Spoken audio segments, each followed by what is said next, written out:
Zainab pernah cerita dia punya seorang sahabat karib waktu SMP, tinggal di daerah dekat stadion.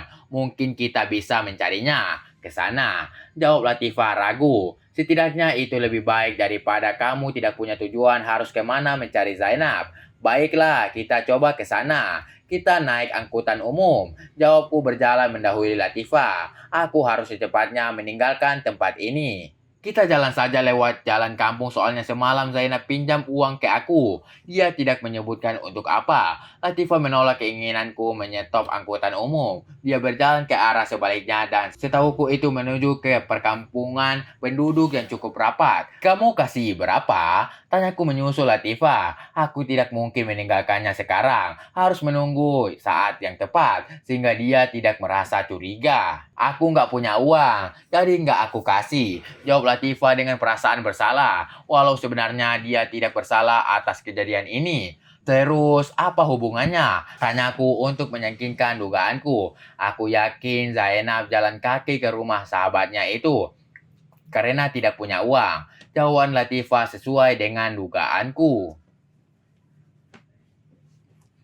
Siapa tahu Zainab punya uang untuk ongkos, dia pinjam uang cuma untuk berjaga-jaga, kataku. Setauku Zainab tidak pernah punya uang. Selama dia jadi santriwati, abdi dalam semua kebutuhannya ditanggung Mbah Yai Nafi, kecuali uang. Jawab Latifah yakin. Akhirnya aku menyuruh Latifah berjalan di depanku. Dia akan menjadi penunjuk jalan mana yang akan kami ambil. Kami berjalan melintasi pematang sawah kering menunggu air yang tak kunjung datang. Musim kemarau ini cukup panjang sehingga air sungai yang biasanya melimpah kini menyusut jauh di bawah normal. Para petani terpaksa berhenti bercocok tanam untuk sementara waktu, menunggu musim hujan yang akan membuat tanah mereka menjadi gembira dan dialiri air untuk kembali menanam padi. Kenapa kita tidak melewati perkampungan penduduk? Tanyaku heran. Dari tadi Latifah seperti menghindari perkampungan. Ini jalan terdekat untuk ke jalan raya kabupaten. Lewat perkampungan penduduk jalannya lebih jauh. Jawab Latifah, aku mengangguk heran. Latifah sangat hafal dengan daerah ini. Kok kamu bisa tahu? Tanyaku heran. Jangan sampai kami salah jalan.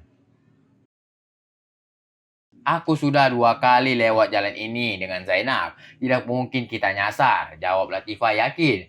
Sudahlah, aku tidak peduli kalau kami nyasar. Yang penting aku bisa pergi jauh dari pesantren, menghindari masalah yang lebih besar lagi. Aku capek, kita istirahat dulu. Tanpa menunggu persetujuanku, Latifah duduk di bawah pohon randu yang sebagian buahnya pecah dan kapuk bertebaran di sekelilingnya. Iya, kita istirahat dulu. Jawabku sambil mengambil sebatang rokok kretek kegemaranku dan menyalakannya. Aku duduk di sebelah Latifah yang sedang mengeluarkan botol mineral dari dalam tas yang dibawanya.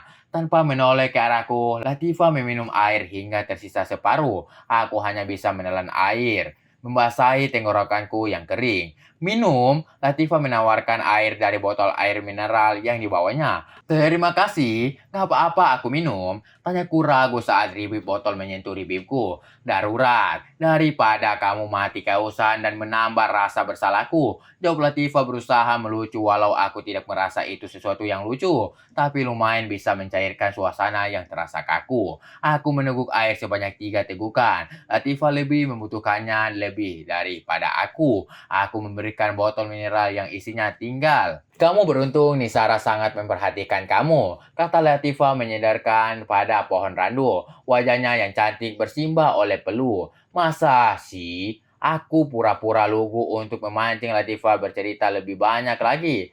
Bayang-bayang Ningsara membuatku ragu untuk pergi meninggalkan pesantren. Iya, Ningsara sepertinya sangat mencintaimu, padahal aku dengar mereka nafi. Jawaban Latifah membuatku terkejut. Tidak menyangka Mbah Yai sangat menginginkan Kang Somad sebagai menantunya. Aku menunduk. Kang Somad sepertinya jodoh yang tepat untuk Ningsara. Ilmu dan akhlaknya begitu mengagumkan di usianya yang masih muda.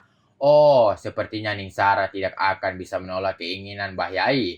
Jawabku lesu. Habislah keinginanku mempersunting Ningsara. Ningsara memang tidak akan menolak keinginan Mbah Yai Nafi. Jawaban Latifah mempertegas dugaanku. Ningsara adalah anak yang berbakti. Aku mencabut rumput yang tumbuh liar di hadapanku, lalu melemparkannya ke parit yang airnya sudah mengering. Tanahnya terlihat seretak, merindukan hujan yang tak kunjung tiba. Aku menarik nafas panjang, keputusanku meninggalkan pesantren sudah tepat. Kamu mencintai Ningsara, Kang? Latifah membuyarkan lamunanku. Kembali aku menarik nafas panjang, mengisi paru-paruku dengan udara musim kemarau yang gersang. Mana aku berani mencintai Ningsara? Aku bukan jodoh yang sepadan. Jawab kembali mencabut rumput di hadapanku. Satu persatu dahannya aku cabut. Ya, sepertinya Kang Somad jodoh yang tepat untuk Ningsara. Dia masih muda, ganteng. Kita teruskan perjalanan sebelum Zainab semakin jauh. Aku beranjak bangun dengan perasaan geram.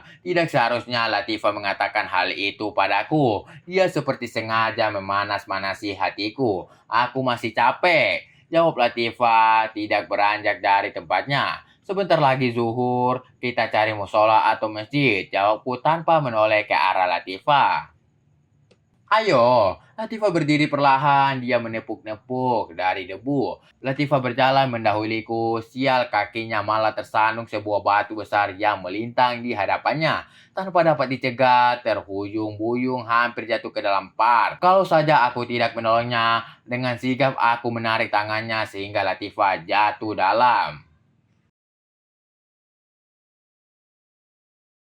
Oke guys, jangan lupa like and subscribe channel kami, biar tidak ketinggalan update video-video berikutnya.